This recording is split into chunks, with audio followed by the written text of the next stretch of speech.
Mari Bapak Ibu Saudara, kita pergunakan waktu yang baik pagi hari ini untuk kita bersama-sama menyatukan hati, menyatukan roh kita untuk meninggikan nama Tuhan. Angkatlah suaramu, angkatlah hatimu untuk menyembah Tuhan. Angkatlah permainan musikmu, bukan setengah-setengah, segenap hati, segenap jiwa, segenap kekuatan untuk menyenangkan hati Tuhan. Terima kasih Tuhan. Mari Bapak Ibu Saudara, bersukacitalah di dalam Tuhan. Haleluya.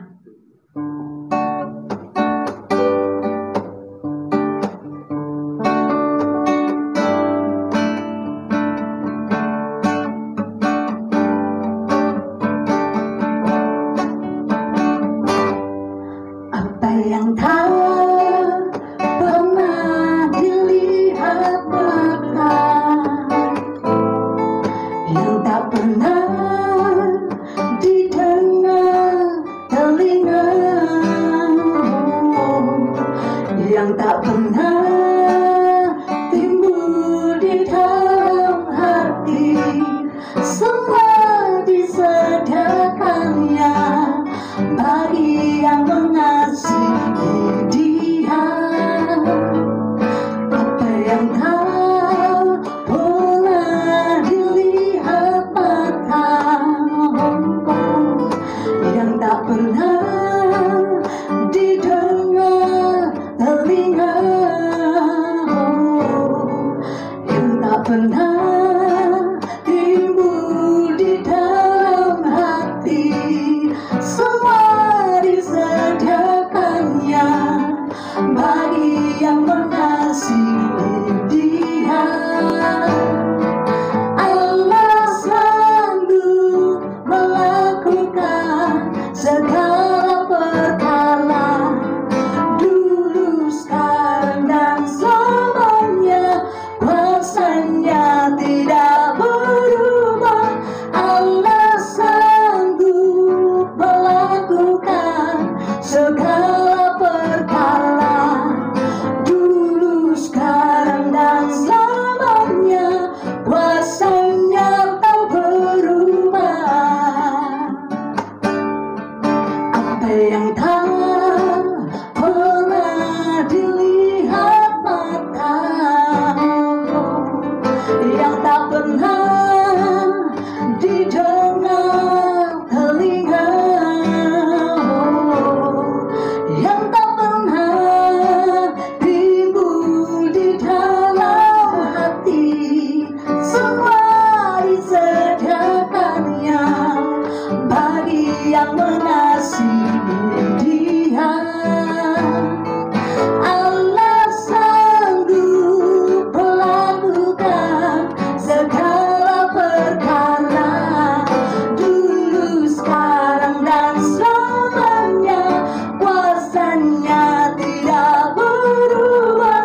Allah sanggup melakukan segala perkara, dulu, sekarang, dan selamanya. Kuasanya tak berubah. Allah sanggup melakukan segala perkara, dulu, sekarang, dan selamanya. Kuasanya tidak berubah. Allah sanggup melakukan segala perkara, dulu, sekarang, dan selamanya. Kuasanya tak berubah. Dulu, sekarang, dan selamanya. Dulu, sekarang, dan selamanya. Dulu, sekarang, dan selamanya. Kuasanya tak berubah.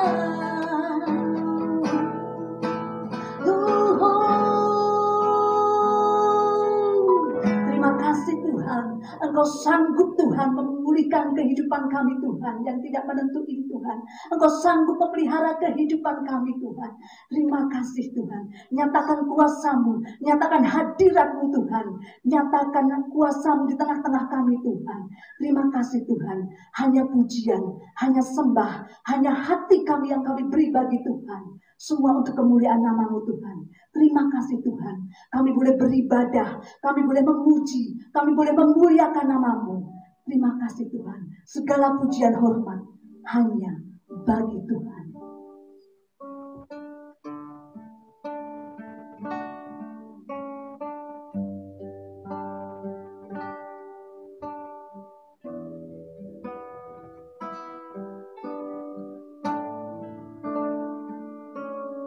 Ku hidup karena percaya Kau yang berjanji setia, pengharapanku selalu ada di dalam-Mu.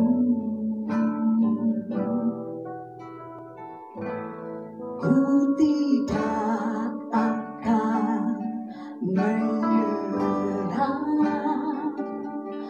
meski dalam kesesakan. Seluruh hidupku dalam genggaman-Mu.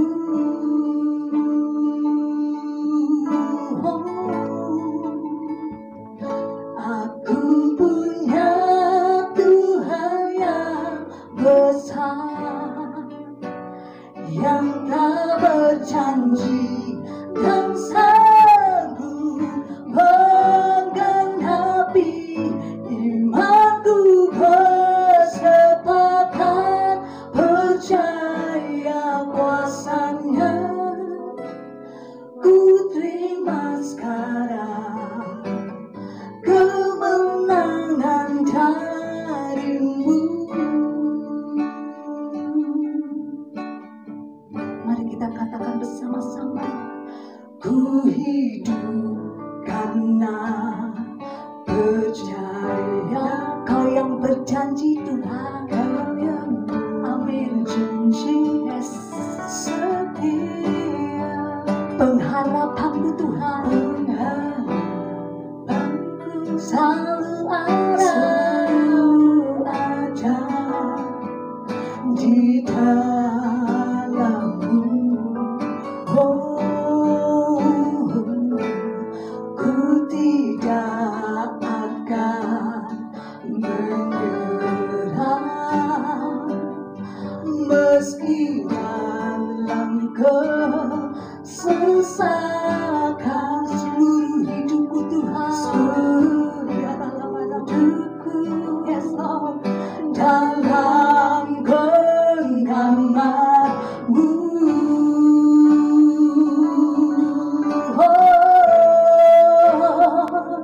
Aku punya Tuhan yang besar, yang tak berjanji dan sanggup menggenapi imanku.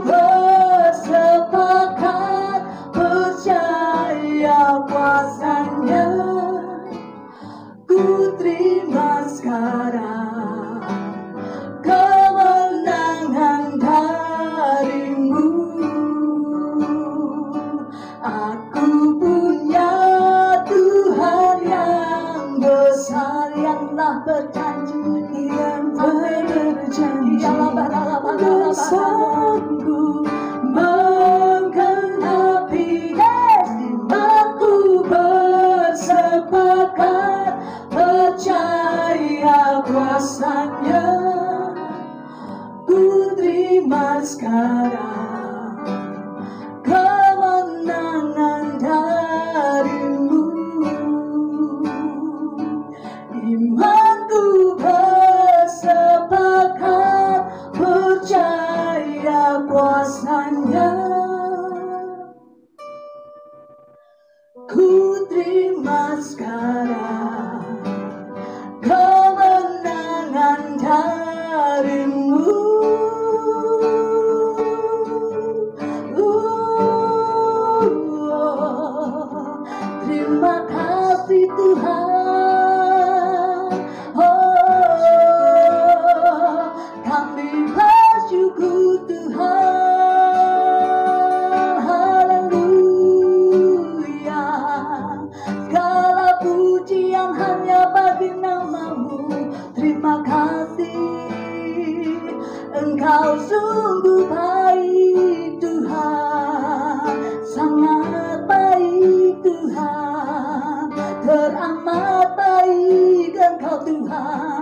Iyala barala barala barala barala baramo.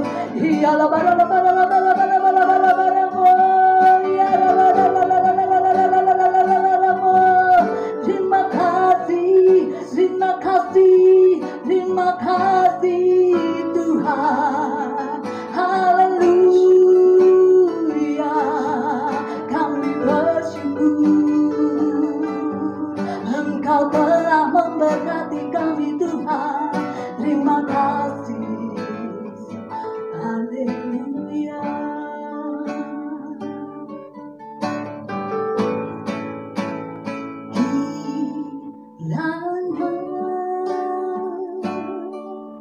Engkau memberkati aku berlimpah-limpah dan memperluas daerah kami dan memperluas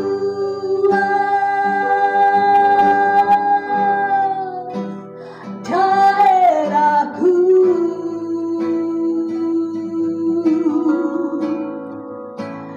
Dan kiranya tanganmu menyertai aku dan melindungi aku daripada malapetaka, sehingga kesakitan tidak menimpa aku.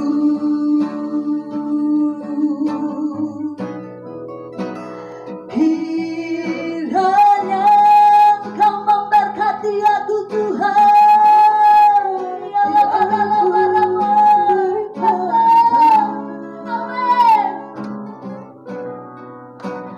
Dan memperluas daerah kami, daerahku.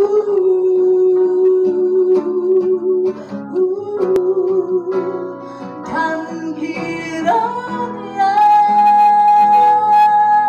tanganmu menyertai aku dan melindungi aku. Yes, amin. Daripada malapetaka, sehingga kesakitan tidak menimpa aku, sehingga kesakitan tidak menimpa aku, sehingga kesakitan tidak menimpa aku.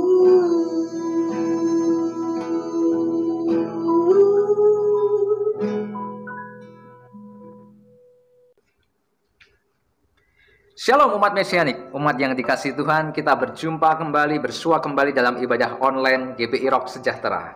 Baik, firman Tuhan pada hari ini saya ingin membacakan kepada setiap saudara 2 Raja-Raja 13 ayat yang pertama sampai dengan yang kelima. Saya bacakan ya buat saudara-saudara. Judul perikopnya adalah Yoahas Raja Israel. Sekali lagi saya sampaikan kepada saudara 2 Raja-Raja 13 ayat 1 sampai dengan yang kelima. Dalam tahun ke-23 zaman Yoas bin Ahasya Raja Yehuda, Yoahas anak Yehu menjadi raja atas Israel di Samaria.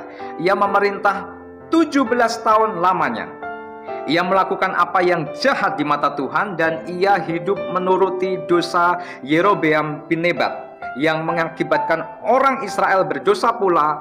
Ia tidak menjauhinya. Ayat yang ketiga, sebab itu bangkitlah murka Tuhan terhadap Israel, lalu diserahkannyalah mereka ke dalam tangan Hazael Raja Aram dan ke dalam tangan Ben-Hadad anak Hazael selama zaman itu.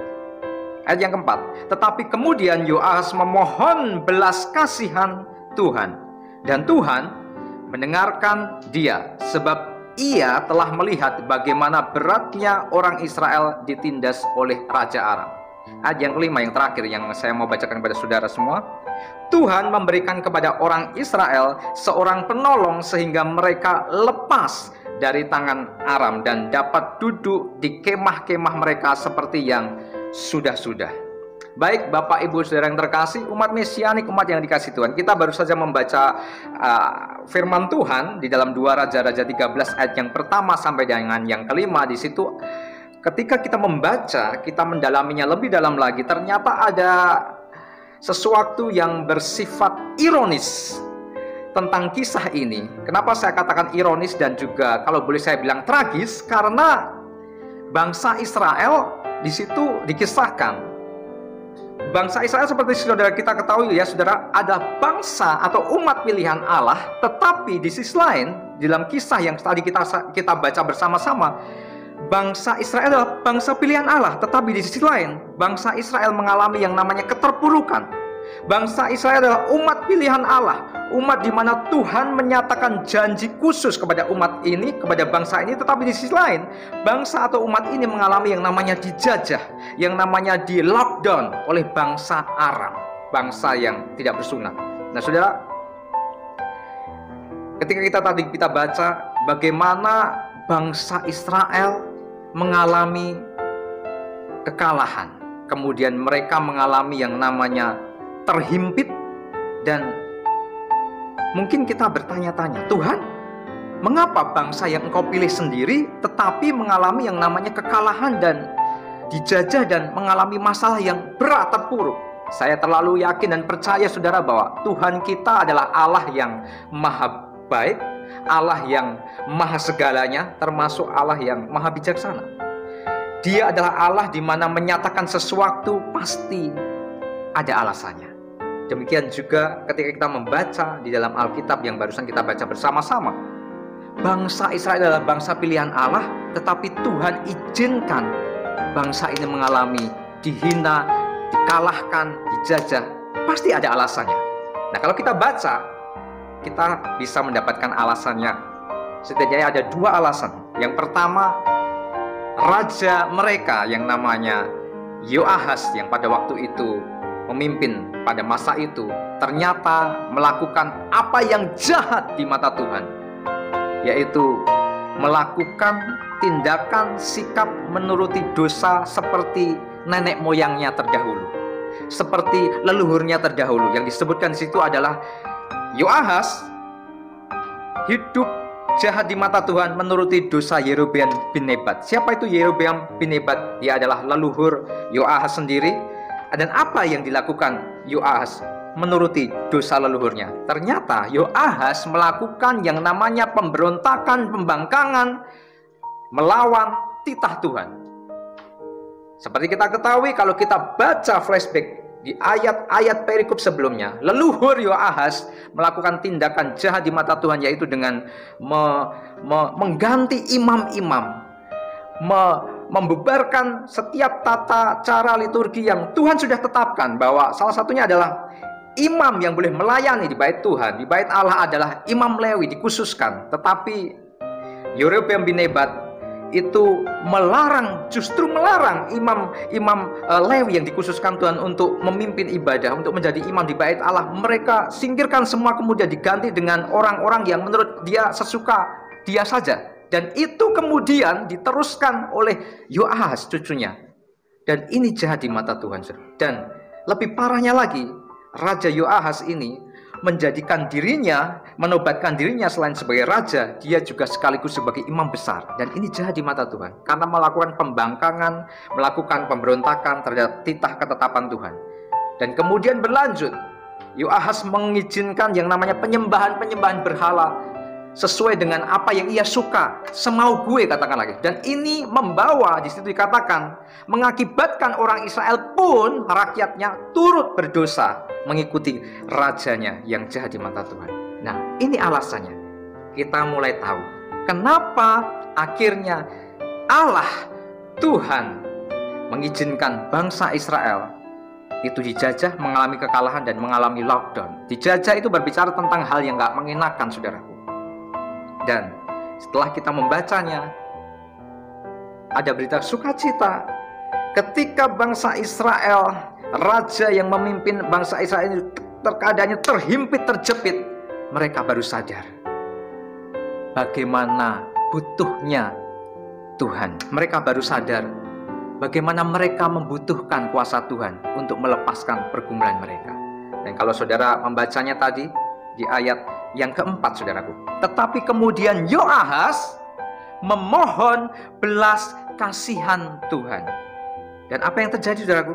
Wow, dahsyat, saudara. Tuhan kita itu Tuhan yang maha baik, Tuhan yang maha pemurah, dan Tuhan yang maha pengampun. Sejahat-jahatnya bangsa Israel menjauh dari Tuhan, menyembah berhala, ilah-ilah lain. Tetapi ketika bangsa tersebut memohon belas kasihan kepada Tuhan, yang terjadi adalah Tuhan mendengarkan dia yang dimaksud adalah Raja Israel. Tuhan mendengarkan mereka, umat Israel. Sebab Tuhan telah melihat bagaimana beratnya orang Israel ditindas oleh Raja Aram.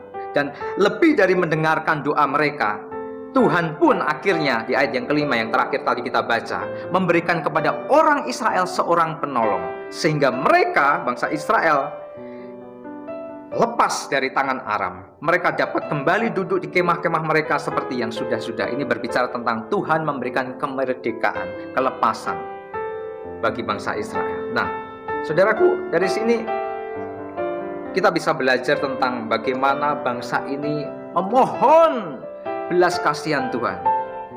Ketika mereka melakukan dosa jahat di mata Tuhan, menyembah berhala-berhala lain, bangsa ini sepertinya tidak tahu terima kasih terhadap Tuhan yang selama ini sudah menolong mereka. Dan Tuhan akhirnya menyerahkan, membiarkan supaya bangsa ini dijajah. Karena Tuhan punya maksud supaya dengan keterhimpitan mereka dijajah, mereka bisa berbalik. Dan akhirnya mereka berbalik. Karena sudah kepepet, mereka berbalik. Dan saudaraku tahu, ketika bangsa Israel dengan rajanya memohon belas kasihan, Tuhan mendengarkan dan memberikan solusi, penyelesaian. Akhirnya bangsa ini merdeka. Nah, saudaraku, kata memohon belas kasihan dalam firman Tuhan yang sudah kita baca di dalam ayat 4 tadi, ternyata di dalam bahasa Ibrani mengandung istilah, dikenal dengan istilah tefilah. Sekali lagi, memohon belas kasihan di dalam ayat 4 ini tadi, di dalam bahasa aslinya, bahasa Ibrani, dikenal dengan istilah tefilah. Apa itu tefilah? Setelah saya pelajari, saya ingin membagikan kepada saudara, tefilah ini mengandung pengertian berdoa. Itu pertama. Dan ada pengertian yang kedua tentang tefilah ini. Agak, ya kalau disebut agak bagaimana begitu, saudara? Tefilah ini selain mengandung pengertian berdoa, dia mengandung pengertian mengemis, saudara. Dengan kata lain, setelah saya pelajari lebih dalam lagi, ada makna yang di dalamnya kita bisa temukan, yaitu tefilah ini mengandung pengertian berdoa, mengemis, dengan artian merendahkan diri, memohon-mohon, seperti yang sudah disampaikan di dalam ayat 4, memohon belas kasihan kepada Tuhan. Nah, saudaraku, di dalam kesombongan, keangkuhan, pemberontakan, pembangkangan Israel, ketika mereka datang kepada Tuhan menyadari kesalahan mereka, ada harga yang harus dibayar. Dulu sombong, angkuh, membangkang Tuhan, akhirnya mereka membayar dengan harga yang mereka harus bayar. Mereka harus datang kepada Tuhan, merendahkan diri di hadapan Tuhan. Tuhan dengar itu. Ada keseimbangan. Angkuh, sombong, tinggi hati, membangkang, tidak tunduk pada otoritas Tuhan yang adalah Khalik langit dan bumi. Ketika mereka terhimpit dalam masalah, mereka datang. Ada keseimbangan. Mereka bayar dengan sikap rendahkan diri di hadapan Tuhan, memohon di hadapan Tuhan, dan mengakui kedaulatan Tuhan sepenuhnya. Akhirnya Tuhan mendengarkan doa mereka, dan Tuhan memberikan kemenangan, kemerdekaan buat mereka. Di situ dikatakan Tuhan memberikan kepada orang Israel seorang penolong sehingga mereka lepas dari tangan penjajah mereka. Seorang penolong di sini nanti kalau saya bahas bisa memakan waktu banyak, mungkin di sesi lain, karena di sini ada seorang penolong akan bisa dibahas di sesi lain di bagian penyampaian firman Tuhan, ya saudara. Tentunya kesimpulannya, ketika bangsa Israel dengan kejahatannya tetapi mengakui dosanya, datang memohon belas kasihan, Tuhan mendengarkan dan menjawab doa mereka, memberikan kelegaan, kemerdekaan buat mereka. Nah, saudaraku, kisah yang sudah kita baca ini mengingatkan kepada setiap kita pada kondisi kita saat ini, di mana kita sedang mengalami kondisi yang tidak mudah. Beberapa negara bahkan memberlakukan lockdown. Di negara kita, di Indonesia, di beberapa wilayah melakukan PSBB. pembatasan sosial berskala besar. Di Jogja sendiri belum dilakukan itu, karena masing-masing wilayah ada beberapa hal pertimbangan yang harus diambil, disesuaikan dengan masing-masing wilayah. Tetapi intinya begini saudaraku, kita sekarang ini mengalami hal yang tidak mudah, karena adanya wabah pandemi COVID-19 membuat kita mesti menjauhkan dari namanya yang kegiatan melibatkan kegiatan sosial, kerumunan banyak orang. Kita mesti harus banyak di rumah karena itu himbauan pemerintah. Kita harus taat pada pemerintah. Kita harus banyak tinggal di rumah. Kita boleh pergi kalau nggak urgent banget saudaraku. Dan karena ketika kita banyak di rumah melakukan social distancing, pembatasan sosial, itu adalah selama ini dinilai satu langkah yang sangat akurat untuk memutus rantai penularan wabah corona ini. Jadi dengan adanya keadaan yang demikian, kita merasakan bersama-sama betapa sekarang mengalami yang namanya sulitnya kita menjalani hidup. Toko-toko udah mulai tutup, banyak ketakutan di mana-mana. Sekolah-sekolah pun tutup, termasuk anak saya sekarang menjalani sekolah di rumah. Kemudian kantor-kantor banyak yang tutup, melakukan work from home, bekerja dari rumah. Dan ketika kita ada di jalan seperti seolah-olah kita sedang berjalan di tengah-tengah kota mati karena begitu sepinya. Ada ketakutan mencekam di mana-mana karena wabah pandemi corona ini, saudara. Tapi melalui firman Tuhan yang sudah kita baca dan renungkan pada hari ini, kita diingatkan, yuk mari kita datang kepada Tuhan. Ini adalah waktu yang terbaik untuk kita berintrospeksi. Beberapa waktu yang lalu sebelum wabah pandemi COVID-19, saya sempat mendengar informasi dengan ada begitu banyaknya gereja-gereja di luar negeri, khususnya di bagian di zona Eropa sana. Gereja-gereja mengalami yang namanya gereja ditutup. Karena apa saudaraku? Orang-orang di sana sudah mulai beralih kebiasaan hidup mereka, lebih senang ke dunia-dunia malam, mereka lebih senang ke klub-klub malam, kemudian mereka mengesampingkan yang namanya pentingnya ibadah. Mungkin melalui COVID-19 ini saudaraku, Tuhan ingin setiap orang, setiap umat manusia berintrospeksi. Seperti yang kita renungkan di dalam 2 Raja-Raja 13 ini. Mungkin dalam keadaan yang terdesak, ada hal yang perlu kita ambil hikmahnya saudara. Dan saya juga pernah sempat mendengar dari beberapa orang yang saya kenal saudaraku, dari teman, dari kerabat ada juga. Ketika mereka membuka usaha mereka melibatkan kuasa yang bukan di luar Tuhan. Kuasa-kuasa yang melibatkan kuasa gelap supaya dagangan mereka laris, supaya toko mereka laris, supaya bisnis mereka laris. Nah mungkin ini yang menjadi amarah murka Tuhan. Sehingga kalau saat ini kita lebih banyak di rumah, ayo kita berintrospeksi bersama-sama. Dan tentunya kita bersama-sama menjadikan diri kita sebagai misbah doa untuk memohonkan belas kasihan kepada Tuhan untuk pemulihan kota kita Yogyakarta, untuk pemulihan Indonesia, negara yang tempat kita diami dan kita cintai, dan juga untuk memohonkan belas kasihan, berdoa untuk umat manusia di seluruh dunia. Mari saudaraku, tidak ada yang mustahil. Sejahat apapun, sebejat apapun di mata Tuhan, firman Tuhan yang tadi kita baca di dalam 2 Raja 13 ayat 1 sampai dengan yang kelima sudah sangat jelas dinyatakan. Ketika umatnya datang merendahkan diri di hadapannya, memohon belas kasihan kepada Tuhan, tefilah di hadapan Tuhan, amarah Tuhan tidak berlangsung lama. Tuhan kita adalah Tuhan yang begitu baik. Tuhan kita penuh dengan kemurahan.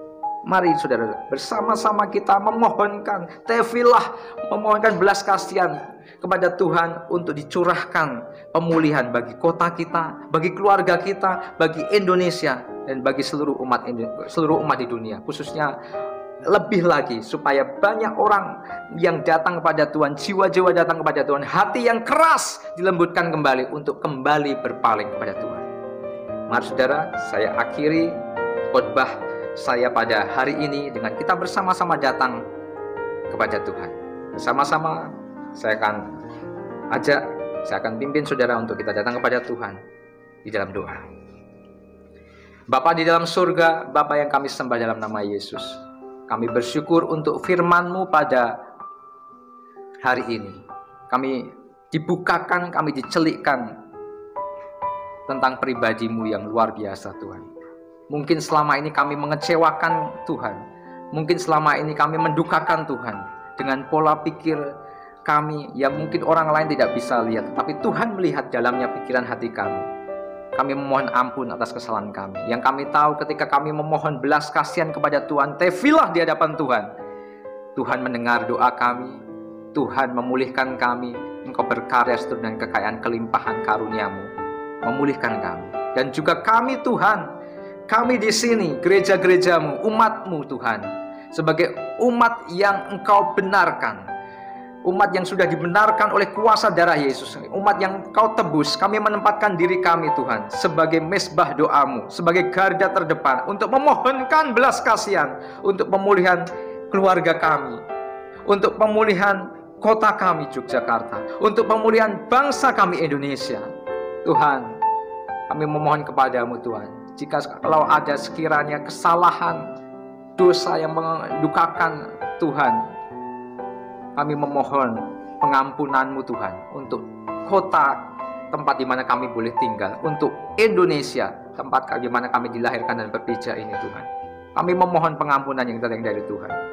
Biar melalui adanya wabah pandemi COVID-19 ini, banyak orang melalui berintrospeksi. Kami mempersilahkan Roh Kudus berkarya. Engkau berkarya ya Roh Kudus, melembutkan hati yang keras untuk kembali kepadamu. Kami percaya Tuhan, Engkau mendengarkan doa kami, Engkau berkarya, Engkau bekerja, menyatakan pemulihan dan terobosan dalam kehidupan kami. Di dalam nama Yesus, kami berdoa dan kami bersyukur.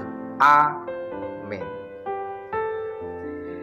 Baik, umat mesianik, umat yang dikasihi Tuhan, Bapak Ibu Saudara sekalian yang saya kasihi, kita tiba waktunya ya membawa korban persembahan yang kita dedikasikan kepada Tuhan melalui komunitas tempat di mana kita bertumbuh, yaitu GBI Rock Sejahtera.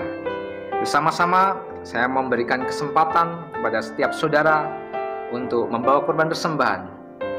Saudara bisa mentransfernya di layar, sudah ada nomor rekening lengkap di layar saudara, sudah ditampilkan. Saudara bisa mentransfernya di layar yang ada di screen atau layar saudara. Baik, bersama-sama saya akan memimpin saudara untuk kita datang pada Tuhan membawa korban persembahan yang akan kita transfer atau yang akan kita tabur. Mari kita berdoa. Bapa di dalam surga, Bapa yang kami sembah dalam nama Yesus, kembali kami datang kepadamu untuk kami bersama-sama membawa korban persembahan, korban taburan. Kami dedikasikan untuk perluasan kerajaan-Mu melalui gereja-Mu GBI Rock Sejahtera. Tuhan, kami percaya Tuhan memperhitungkan hati setiap umat-Mu yang membawa korban persembahan kepadamu. Kami percaya sebab Engkau adalah Allah Jehovah Jireh, Allah yang penuh dengan kelimpahan, yang Kau curahkan seturut dengan kekayaan kelimpahan-Mu kepada setiap umat-Mu. Diberkati setiap umat-Mu yang menabur di dalam nama Yesus, pekerjaan mereka, keluarga mereka di dalam perlindungan kuasa-Mu. Sekalipun kondisi tidak menentu seperti saat ini, kami percaya umat-Mu di dalam kendali perlindungan-Mu. Terima kasih Tuhan. Di dalam nama Yesus kami berdoa dan kami bersyukur. Amin. Bapak Ibu Saudara yang terkasih, umat mesianik, tiba waktunya kita akan mendengarkan pesan suara gembala dari gembala senior kita, Bapak Timotius Arifin.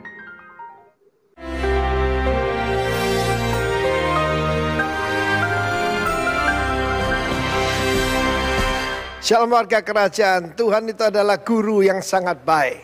Sebelum mereka yaitu dipersiapkan untuk menghadapi orang-orang Kanaan, mereka sudah dilatih di padang belantara.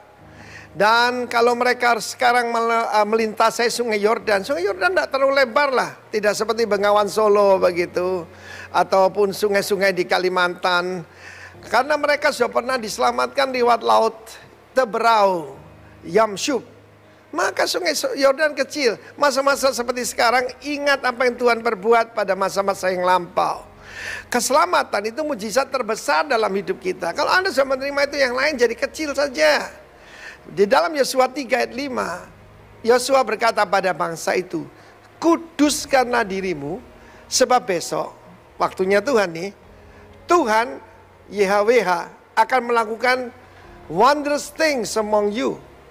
Mujizat-mujizat supaya bangsa-bangsa yang kamu datang itu tahu di antara kita ada Tuhan. The power of sanctification. Apa artinya menguduskan? Kadas di situ artinya to set apart. Yaitu seperti mic ini khusus untuk para pembicara. Tidak bisa dipakai oleh yang lain. Demikian juga itu artinya set apart. Kuduskan dirimu. Mumpung kita di rumah, mari kita bersih-bersih rumah, bersih-bersih hati, bersih-bersih pikiran. Sebab ada hubungan antara mujizat dengan menguduskan diri. Tuhan itu menolong orang benar. Tuhan melindungi orang-orang benar. Dan Tuhan mendengar seruan orang-orang benar. Mari kita menguduskan diri kita. Dan besok Tuhan akan melakukan wondrous things among you. Among me, among us, di antara kita semua. Dan kita sudah mendengar apa yang Tuhan kerjakan kepada Bapak Pendeta Roni. Dokter mengatakan kasusmu ini sangat berat. Tapi bagi Tuhan tidak ada yang mustahil. Dia sembuh sempurna. Dan bahkan dia telepon saya, Pak, kan sekarang saya kebal. Saya akan keliling ke orang-orang yang sakit untuk mendoakan mereka. Itu anak Tuhan, saudara ya. Saudara yang kasih Tuhan. Kemudian di dalam Yosua pasal yang kelima, tentang sungai Yordan, saya cuma mau singgung sedikit saja. Ketika sungai Yordan itu terputus, airnya masih mengalir. Kenapa? Yang dibendung itu 30 km dari tempat penyeberangan. Jadi masih ada waktu yang lama, air itu masih mengalir dengan derasnya. Demikian juga saat ini. Ada orang berkata, kalau kamu berkata diam teduhlah dan tidak terjadi, kamu nabi palsu. Tidak. Karena ada waktu. Kita lihat saja, buktinya sekarang di Jakarta, jumlah peningkatan yang terkena COVID-19 itu sudah menurun, saudara. Kita harus percaya bahwa Tuhan kita pegang kendali. Tetapi yang menarik dalam Yosua 5. Yosua 5 sebelum yaitu peperangan menghadapi benteng Jericho yang luar biasa. Tuhan berkata, sunatlah bangsa ini untuk kedua kalinya. Artinya, masih banyak yang mereka dilahirkan di padang belantara. Sebab dari lebih 2 juta bangsa Israel, 600.000 laki-laki yang sanggup menyandang pedang, cuma 2 yang bisa masuk ke tanah perjanjian. 1 dari 1 juta. Very few. Hati-hati saudaraku. Sebab ada kuasa dalam kekudusan. Orang tidak percaya akan mati di padang belantara. Dan perhatikan bagaimana Tuhan berkata sunat. Sunatnya pakai pisau batu. Tuhan ini kadang-kadang caranya aneh, saudara. Kenapa tidak pisau dari baja aja? Kok dari batu? Tetapi itu Tuhan hanya harus punya bangsa yang kudus. Sebelum imamat rajani, harus ada imamat kudus. Dan apa yang terjadi? Mereka mengalami kemenangan yang gilang gemilang. Dan pertama kali mereka merayakan Pesah, merayakan Paskah. Ada kuasa di dalam memperingati kematian Tuhan Yesus. God bless you warga kerajaan. The power of sanctification. Sanctify yourself.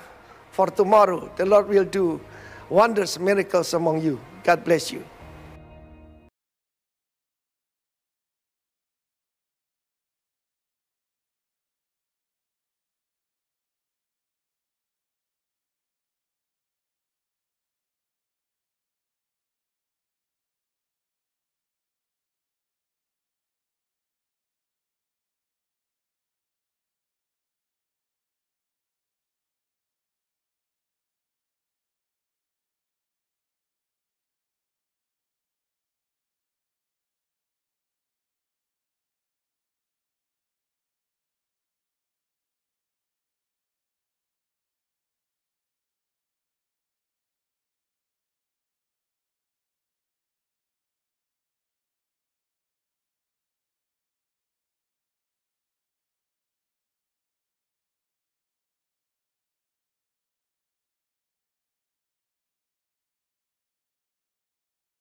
Umat Mesianik, umat yang dikasih Tuhan, kita sampai di penghujung ibadah online kita pada hari ini.